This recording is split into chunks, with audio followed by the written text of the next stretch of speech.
And then on a related note, have you decided whether you are going to run for re-election in 2024? You haven't set up a re-election campaign yet, as your predecessor had by this time. My predecessor needed to. My predecessor. Oh, God, I miss it. Have you? No, the answer is yes. My plan is to run for re-election. That's my expectation. And then on one other note, on bipartisanship, your old friend, Mitch McConnell, says you have only spoken to each other once since you took office, and that you have moved far left since taking office. Do you see it the same way he does? Have you rejected bipartisanship? No, I haven't at all. I've been meeting.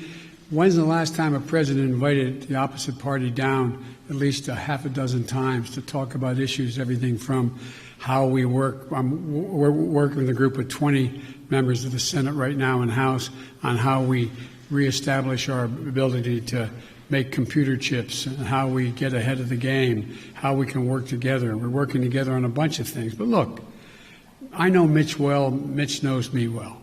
I would expect Mitch to say exactly what he said. But this is a matter of making sure that I would like elected Republican support. But what I know I have now is I have electoral support from Republican voters. Republican voters agree with what I'm doing. And so unless Mitch says the last thing I did, this last piece of legislation, is so far left, well, then he ought to take a look at his party. Over 50% of them must be over that edge as well, because they support what I did.